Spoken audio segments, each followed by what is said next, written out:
how are you? I hope you all are fine. So today we discuss some cell theory. ठीक है, last video में मैंने थोड़ा सा सेल थ्योरी बताया था, पर वो आधा ही था, तो इस वीडियो में हम उसे कंटिन्यू करेंगे. ठीक है, तो चलिए शुरू करते हैं.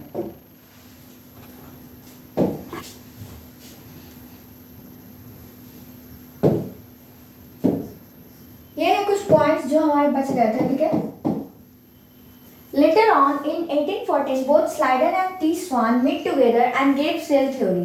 ठीक है, बाद में तो पहले हम लोग इसके पहले वीडियो में ऑलरेडी देख चुके थे कि स्लाइडन और टी स्वान जो थे वो अलग अलग सेल्स पे ऑब्जर्वेशन किए थे. जैसे स्लाइडन जो थे वो प्लांट सेल पे ऑब्जर्व किए थे, टी स्वान जो थे वो एनिमल पे मेनली किए थे, पर प्लांट पे भी उन्होंने किया था. ठीक है, meet together and gave cell theory, मतलब उन दोनों ने आपस में मीटिंग की और उसके बाद दोनों अपना अपना बात रखें, ओपिनियन रखें, तो साथ में मिलके उन्होंने दोनों मिलकर क्या दिए, सेल थ्योरी दे दिए. क्या दे दिए, सेल का थ्योरी दे दिए. ठीक है, फिर नेक्स्ट पॉइंट है, he also concluded based on his studies, मतलब अपने पढ़ाए गए स्टडीज पे उन लोगों ने ये भी कंक्लूड किया कि प्लांट टिश्यू में जो है वो सेल वॉल का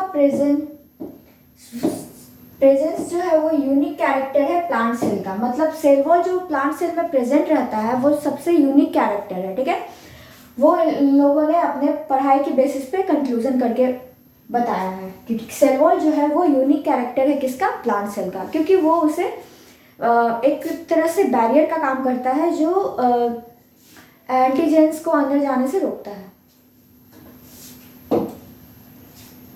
नेक्स्ट है हमारा सेल थ्योरी. हम लोगों ने इतना सारा सेल थ्योरी, इधर भी सेल थ्योरी पढ़े थे, और वो जो भी थे वो बायोलॉजिस्ट थे. उनको उन्होंने जो ओपिनियन रखा वो मैंने उसमें बताया. ठीक है, तो एक जगह ये मैंने सारा जितने भी सेल थ्योरीज थे उनको यहाँ पे लिख दिया है मैंने. तो ये टोटल हमारा क्या है, सेल थ्योरी. ठीक है, यही है हमारा सेल थ्योरी जिसपे ये दोनों बायोलॉजिस्ट ने काम किया था. ठीक है, इसका पहला पॉइंट है, all living organisms are made up of cell. जितने भी लिविंग ऑर्गेनिज्म है वो किससे बने हुए होते हैं, सेल से बने हुए होते हैं. ठीक है, और नेक्स्ट पॉइंट है हमारा, नेक्स्ट थ्योरी है हमारा, all cells are basically similar in structure and metabolic function.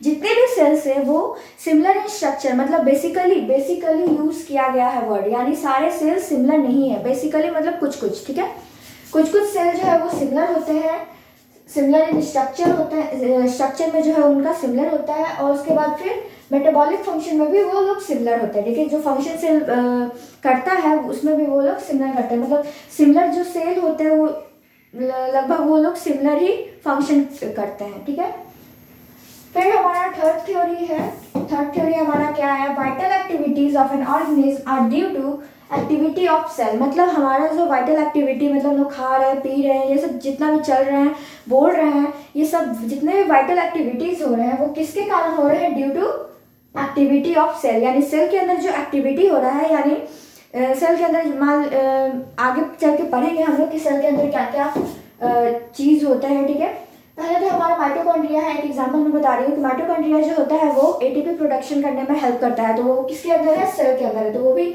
बहुत सारे साइकिल से हेल्प से पहला link reaction, Krebs cycle, ETS करके जितना भी है वो सारे प्रोसेस से गुजरता है और हमारा एटीपी का प्रोडक्शन होता है. ठीक है, तो ये सब कौन किया है कि ये सब कहाँ एक्टिविटी हो रही है, सेल के अंदर. तो जितना भी वाइटल एक्टिविटी हम लोग बोल रहे हैं, खा रहे हैं, ये सब किसकी वजह से हो रहा है, सेल की वजह से हो रहा है. सेल के अंदर हो जाने वाली एक्टिविटीज की वजह से हो रहा है. ठीक है, आई होप ये तीनों आपका क्लियर होगा.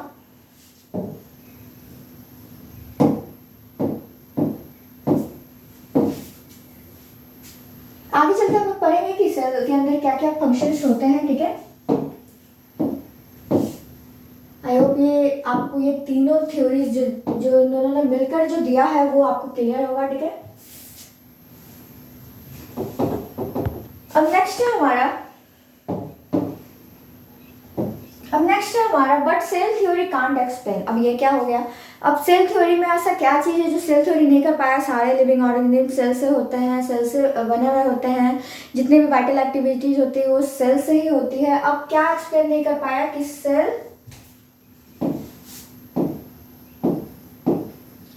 How new cell arises. ठीक है, मतलब सेल तो है, ढेर सारे सेल हैं, ठीक है, उसके अंदर डिफरेंट डिफरेंट फंक्शन हो रहा है, वो लोग सिमिलर हैं, वो लोग वो हमारे यूनिट है लाइफ का, ठीक है, ये सब तो हम लोग जान लिए, ठीक है, जितने भी प्रोडक्ट्स है वो सब सेल से बने हुए होते हैं। अब ये कौन जानेगा कि सेल कहाँ से अराइज होता है। अब ऐसा तो नहीं कि यहाँ पे पहले से सेल है तो आखिर यहाँ पे खाली स्पेस तो अगर ढेर सारे सेल होंगे तभी ना बन के टिश्यू बनेगा, टिश्यू से ऑर्गन, ऑर्गन से ऑर्गन सिस्टम और फिर ह्यूमन। तो यहाँ पे आखिर ये जो सेल हुआ एक कैसे वो आएगा उसके बारे में है, ठीक है। तो इसको बताने के लिए एक साइंटिस्ट का नाम है जिनका नाम है रॉडल्फ विर्चॉ, ठीक है। इन्होंने बताया कि किस तरह से सेल न्यू अराइज करता है, ठीक है।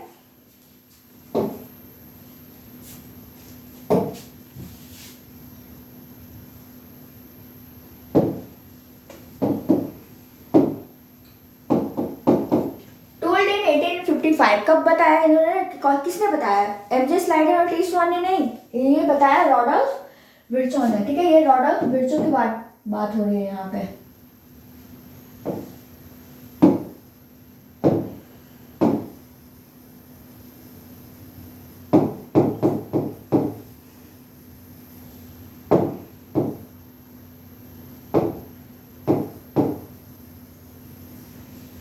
ठीक है, अब ये जो बातें हैं वो किसने बताया है, रॉडल्फ विर्चो ने बताया है।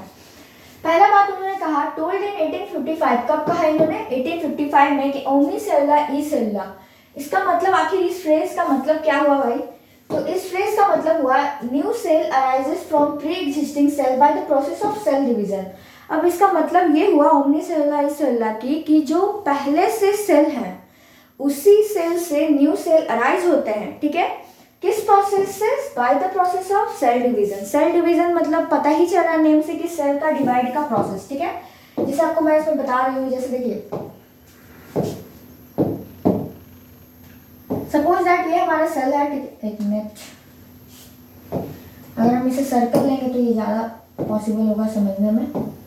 मान लीजिए ये सेल है, ठीक है, इसके अंदर बहुत सारे चीज़ें, न्यूक्लियस है, ये है, ठीक है, जो भी है, ये हमारा सेल है, ठीक है।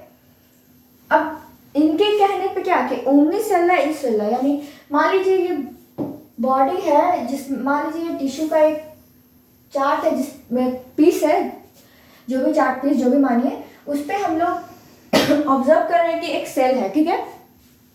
अब यहाँ पे तो स्पेस खाली है यहाँ पे। अब क्या होता है, ये जो सेल है वो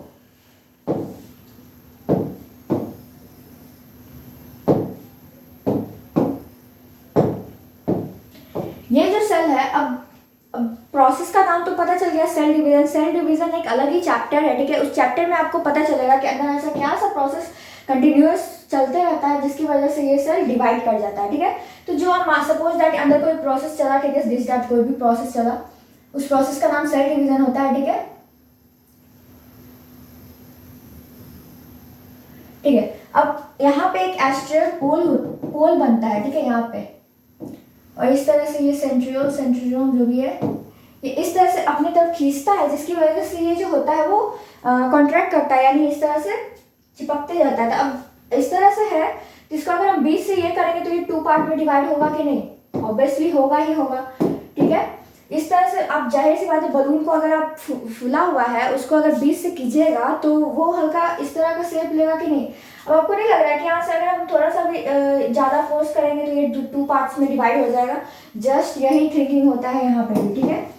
आपको बस यहाँ पे एक डिवीजन चलता है, यहाँ पे एक प्रोसेस चलता है जिसका नाम है सेल डिवीजन। उस प्रोसेस के दौरान सेल हमारा इस शेप में आ जाता है और इस शेप से फिर डिवाइड कर जाता है। बस सिंपल सा था। वही लिखा हुआ है कि ओमनी सेल्ला ई सेल्ला means new cell arises from pre existing cell by the process of cell division. मतलब पहले से जो वहाँ पे एग्जिस्ट है, प्री एग्जिस्ट मतलब पहले से जो वहाँ पे सेल है वही डिवाइड करके न्यू सेल में डिवाइड हो जाता है, किसके प्रोसेस से, by the process of cell division, ठीक है। आई होप ये आपका रॉडोल्फ विर्चो वाला जो थिंकिंग था वो आपको समझ में आ गया होगा। नेक्स्ट है हमारा कंप्लीट सेल थ्योरी। अब जितने भी सेल थ्योरी हमने सारे तो पढ़ लिए, ठीक है।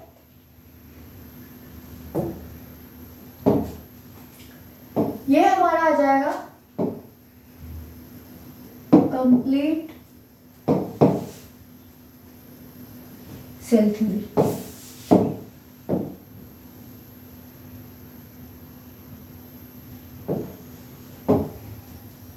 ठीक है। कंप्लीट सेल थ्योरी मतलब रॉडोल्फ विर्चो, एमजे स्लाइडन और टी स्वान, ये तीनों साइंटिस्ट को मिलाकर जितने भी उनके थॉट्स थे, जो जो उन्होंने ऑब्जर्वेशन किया थे, वो सारी चीज को यहाँ मैंने कर दिया है। ठीक है। सेल थ्योरी तो अलग हो गया। सेल थ्योरी जो हमने यहाँ पे पढ़ा,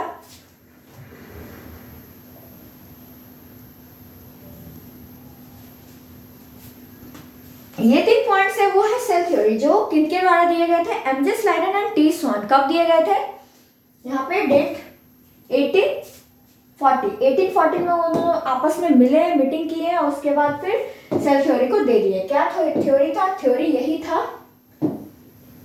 ये जो है वो यही थ्योरी था कि ऑल लिविंग सेल किससे बने होते हैं, सेल से बने होते हैं। ठीक है।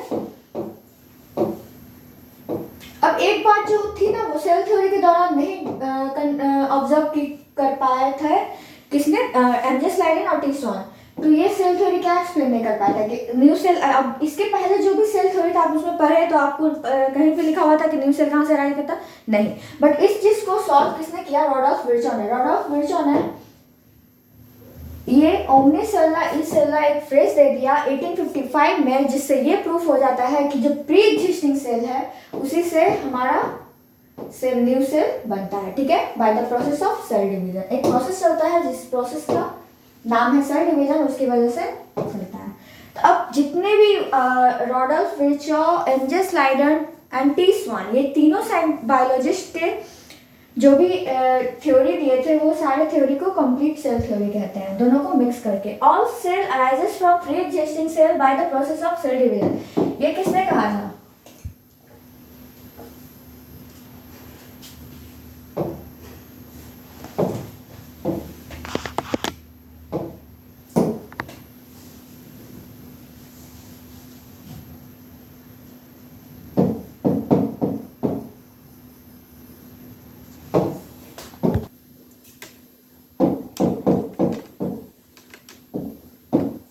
किसने कहा था, रॉडोल्फ विर्चो का। क्या कहा था उन्होंने, ओमनीसेल्ला इसेल्ला, यानी पहले से जो एग्जिस्टिंग सेल है उसी एक प्रोसेस चलता है जिसका नाम है सेल डिवीजन, जिसकी वजह से सेल डिवाइड कर जाता है। नेक्स्ट है हमारा all organism are made up of cell and hence called cell is the structural and functional unit of living organism.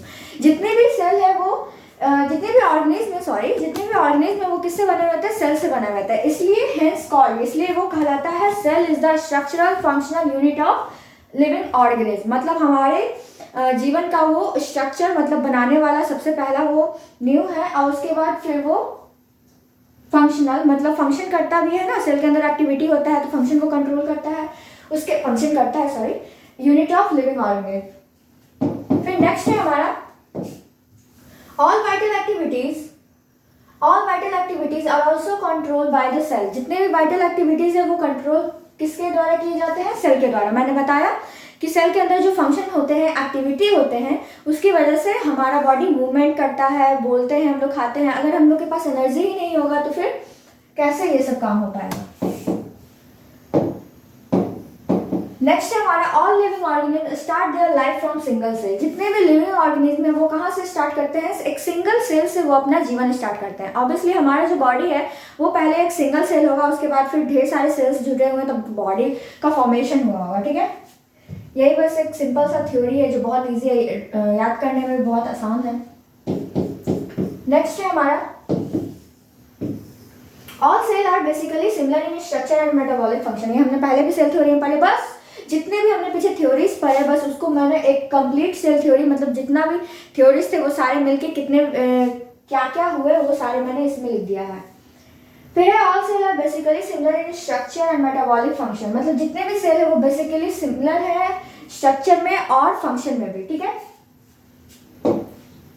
Next ये हमारा ये जो 3 होते हैं वो एक्सेप्शन ऑफ सेल थ्योरी, मतलब ये 3 ये 4 जो हैं वो सेल थ्योरी को फॉलो नहीं करते हैं, मतलब ये सिंगल सेल से नहीं बने हुए होते हैं, बेसिकली सिमिलर नहीं होते हैं, वाइटल एक्टिविटीज कंट्रोल इनका सेल नहीं कर पाता है, ठीक है।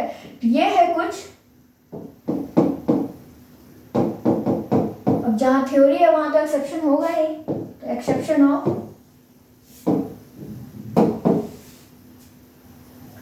सेल थ्योरीज, ठीक है। एकदम पॉपुलर नेम है, आपको रट जाना है जैसे भी याद हो, ठीक है। वायरस, वायरवाइड, वायरस, वायरवाइड, वायरसवाइड एंड प्रियोन, ठीक है। यही 4 हैं जो एक्सेप्शन ऑफ सेल थ्योरी यानी सेल थ्योरी को फॉलो नहीं करते हैं, ठीक है। तो इस वीडियो में इतना ही। अगले वीडियो में हम लोग सेल के शेप और साइज के बारे में बात करेंगे, ठीक है। आई होप आपको ये वीडियो अच्छा लगा हो। तब तक के लिए गुड बाय, टेक केयर।